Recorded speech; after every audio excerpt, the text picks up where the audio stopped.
Hadatsana Yahya ibnu Yahya akhbarana al-Mughirah ibni Abdurrahman al-Khizamiyu an Abi Zinatin anil A'raj an Abi Hurairah anin Nabiyyi, dari Nabi Sallallahu Alaihi Wasallam. Bapak Ibu yang kami hormati, hadasana itu merupakan sumber informasi, itu benar-benar valid dari orang-orang yang punya kredibilitas. Maka di dalam hadis-hadis itu biasanya selalu menyebutkan para perawi. Perawi adalah orang-orang yang punya kredibilitas. Kesikohannya, sikoh itu orang yang nggak pernah berdusta, kemudian juga orang yang punya daya ingat yang tinggi. Maka disebutkan ulama-ulama sebagai perantara. Kalau kita dalam mengaji itu kan agar sumber ilmunya itu valid, tidak katanya. Karena ciri-ciri hadis-hadis palsu, hadis-hadis matruk itu dia tidak menyebutkan perawinya, tidak menyebutkan urutan hadisnya itu dari siapa. Tahu-tahu Nabi bersabda, terus di ujung hadis itu tidak dijelaskan sumbernya, sehingga sulit untuk kita bisa menelusuri hadis itu. Nah, hadis yang sahih atau hadis yang bisa dipertanggungjawabkan adalah ya tadi ada perawi-perawinya, kemudian ada isnadnya, kemudian mutasil sampai kepada Rasulullah. Kalau hadis, maka ada perawi dengan menggunakan ada hadasana. Hadasana itu bercerita pada kami siapa gurunya yang punya guru, terus yang punya guru sampai Rasulullah. Kemudian musnad ya bersambung, urut-urutan para perawi itu memang nyambung pada Rasulullah, tidak mengkotek, tidak terputus. Ibarat anak tangga itu dari 1, 2, 3, 4 urut begitu, bukan ada yang dilompati. Harus mangkul berguru kemudian berisnad. Apakah dengan hadasana, ada akhbarona, ada amba'ana, ada yang menggunakan hadis mu'an itu hadis an. Kemudian mutasil sampai kepada Rasulullah. Kalau cara belajarnya dengan sumber yang seperti itu, maka insya Allah kemurnian ilmu akan terjaga.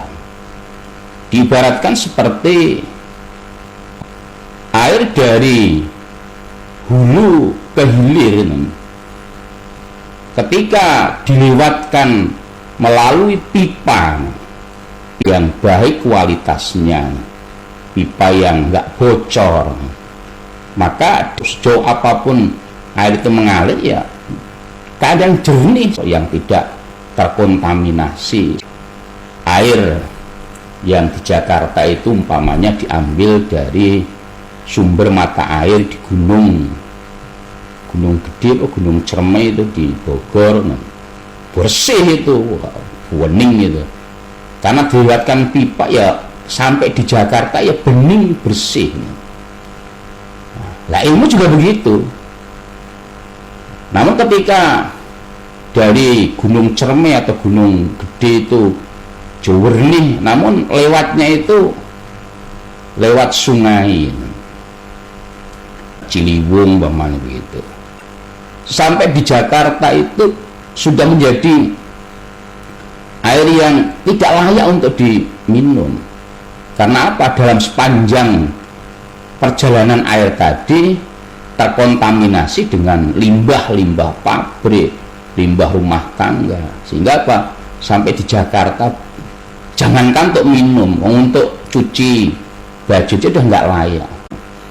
Kalau ilmu tidak diperoleh dengan mangkul, musnad, mutasil, berguru pada guru yang punya guru sampai ke Rasulullah, ya banyak di sepanjang perjalanan itu akan terkontaminasi dengan hal-hal yang merusak akidah, apakah bid'ah, apakah khurafat, apakah syirik, apakah tahayul.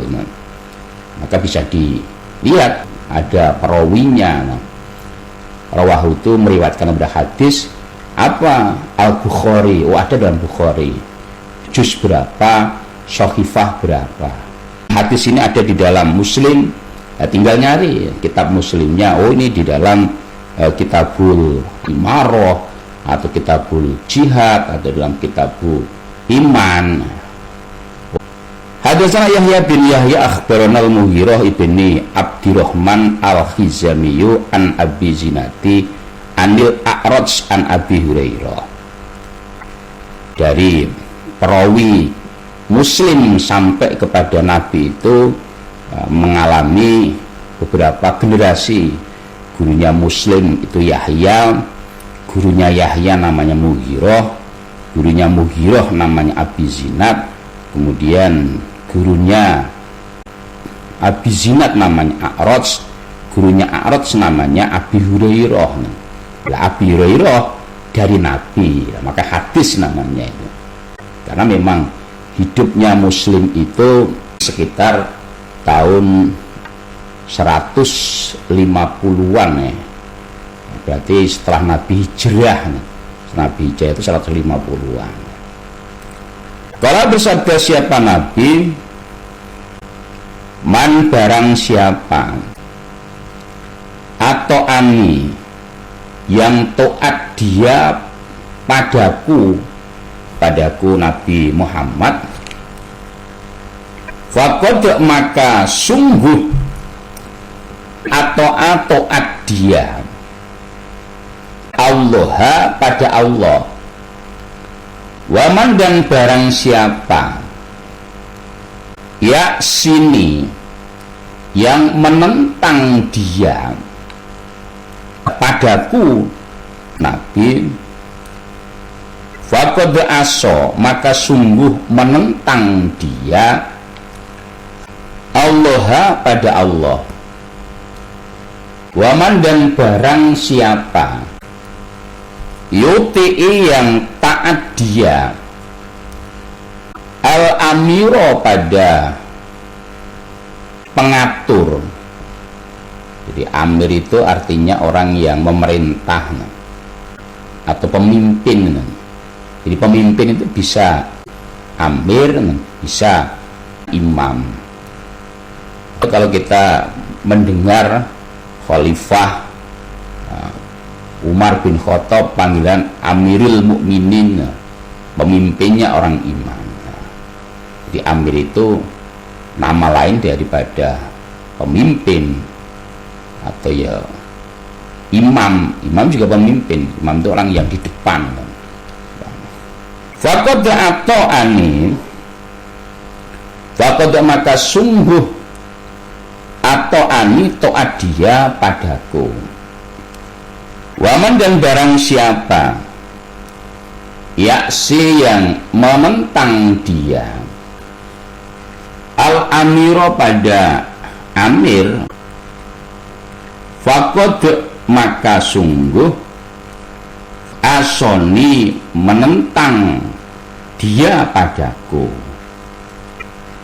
Rawahu Muslim. Maka ada di dalam catatan akar tertulis, sehingga apa? Kalau ada di dalam Muslim, biasanya ada tulisan juz berapa, Shahifah berapa. Ini juga membuktikan apa benar ini hadis ini ada. Tinggal nyari di Kitabul Muslim, Kitabul Imaroh umpamanya. Bapak Ibu yang kami hormati, hadis dari Abu Hurairah. Abu Hurairah itu sahabat Nabi yang termasuk dekat dengan Nabi. Abu Hurairah itu nama panggilan, bapaknya kucing kecil gitu. Saya kurang tahu ceritanya kenapa dia mendapat julukan bapaknya kucing kecil. Dia itu sebenarnya masuk Islam tidak lama, namun karena intennya dia bersama Nabi, karena Abu Hurairah termasuk Ashabus Suffah. Ashabus Suffah itu orang yang tinggalnya di serambi Masjid Nabawi, kerjanya ngikuti Nabi, ngintil Nabi, mencatat kalau lapar ya nyari makan, kalau sudah kenyang balik lagi ke ngikuti Nabi. Sehingga walaupun Abu Hurairah itu masuk Islamnya belakangan, namun Abu Hurairah termasuk orang yang paling banyak meriwayatkan hadis dari Nabi. Ya karena apa? Seringnya dengan Nabi. Yang lain pada ke ladang lah, Hurairah ya ikut Nabi, sehingga banyak para sahabat itu yang dia nggak ngerti. Nabi pernah begitu tuh. Lah Hurairah ngerti. Kenapa? Seringnya dia mengikuti bersama Nabi. Barang siapa yang taat kepadaku Nabi, maka hakikatnya dia taat kepada Allah. Ya karena Nabi itu sebagai Rasul Allah, utusan Allah. Jadi apa yang disampaikan Nabi ini semua atas kemauan Allah. Kalau ibarat suatu perusahaan itu, kalau kita analogikan, umpamanya Allah itu direkturnya, lah Nabi itu sebagai manajernya. Maka apa yang dilakukan Nabi itu semua atas rekomendasi dari Allah. Maka dalam ayat-ayatnya itu kan, di dalam Al-Quran itu kan bunyinya kul, katakan Muhammad. Jadi tidak Nabi mengatakan, oh saya berkata, enggak. Jadi memang didikte oleh Allah. Kul, katakan Muhammad. Jadi Allah memang mendikte kepada Muhammad. Jadi hanya sebagai penyampai saja. Maka taat kepada Rasul ya sama taat kepada Allah. Karena semua perintah-perintah yang diberikan kepada Nabi Muhammad itu ya memang atas perintah Allah. Jadi tidak inisiatif Nabi Muhammad sendiri. Itu enggak. Karena memang diperintahkan untuk mengatakan ini, mengatakan itu. Oh ibadah harus begini, harus begitu. Maka antara Quran dan hadis itu tidak bisa dipisahkan. Karena apa? Quran itu merupakan perintah-perintah Allah yang bersifat mujmal. Mujmal itu kalau bahasanya itu masih bersifat umum, global. Global. Nah, teknis pelaksanaannya diterjemahkan oleh Nabi. Maka nggak heran kalau di dalam Al-Quran bagaimana cara sholat itu nggak ada. Nah, adanya di dalam Al-Hadis. Masuk syarat-syarat sholat itu harus wudhu dan itu ya adanya dalam hadis. Maka ibadah harus dua hal ini. Kalau orang itu hanya dengan Quran saja ya nggak bisa. Undang-undang dasar itu kan hanya mengatur hukum-hukum yang bersifat global. Nah, nanti penerjemahannya akan diterangkan di dalam mungkin TAP MPR. Nah, artinya sebagai hukum bersifat global, kemudian pelaksanaannya di dalam Al-Hadis. Maka tadi itu Nabi mengatakan barang siapa yang taat kepada Allah. Sebaliknya barang siapa yang menentang padaku Nabi, ya dia menentang kepada Allah. Karena apa yang Nabi larang itu ya itu larangan Allah, bukan inisiatif Nabi Muhammad. Enggak, semata-mata memang itu perintah Allah. Kalau memang perintah, Lah, memang Allah melarang. Nah, kemudian barang siapa yang taat kepada pemimpin, dia taat kepadaku Nabi. Sebaliknya kalau dia orang itu menentang kepada pemimpin, ya menentang kepada Nabi. Karena memang Allah memerintahkan atiullaha wa atiur rasul wa ulil amri minkum. Taatlah kalian kepada Allah dan taatlah kalian kepada Rasul dan taatlah kepada orang yang memimpin di antara kalian. Nah, berarti kalau kita taat kepada pemimpin, ya sama halnya dengan taat kepada Allah. Karena kan kalau di dalam hukum ekvivalen, ketika A sama dengan B, B sama dengan C, maka sebenarnya A sama dengan C. Taat pada Rasul, taat pada Allah, kemudian taat pada pemimpin atau amir, taat kepada Rasul, ya berarti taat kepada pemimpin sama dengan taat kepada Allah.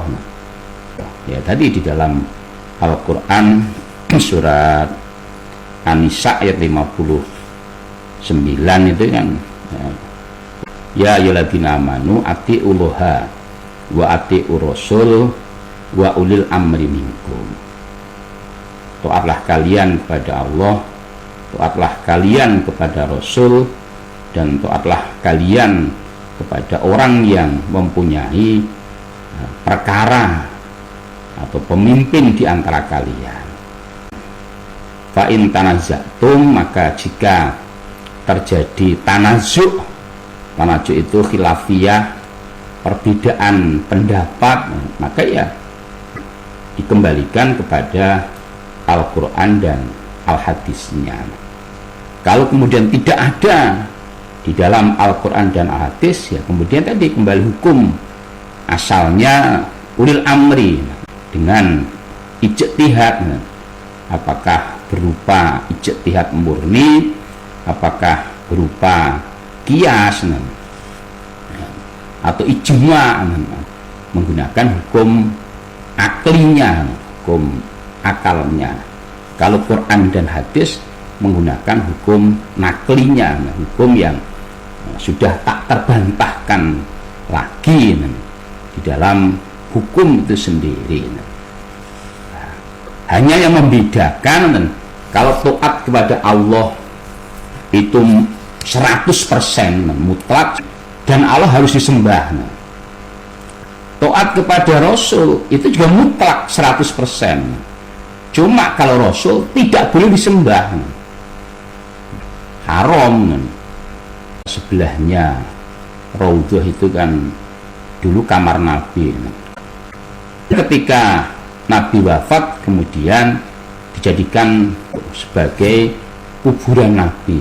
Banyak orang-orang yang nangis-nangis berdoa di depan kuburan itu, walaupun ada askar yang melarang, haram, nggak boleh. Oh, enggak, kita menjadikan Nabi sebagai wasilah saja, ya tetap nggak boleh. Itu sama halnya dengan menyembah, berdoa langsung kepada Allah. Nah, sebaliknya barang siapa yang menentang kepada Nabi, ya sama, dia menentang kepada Allah. Taat kepada Allah tadi disembah mutlak 100%, taat kepada Rasul 100% mutlak dan tidak disembah.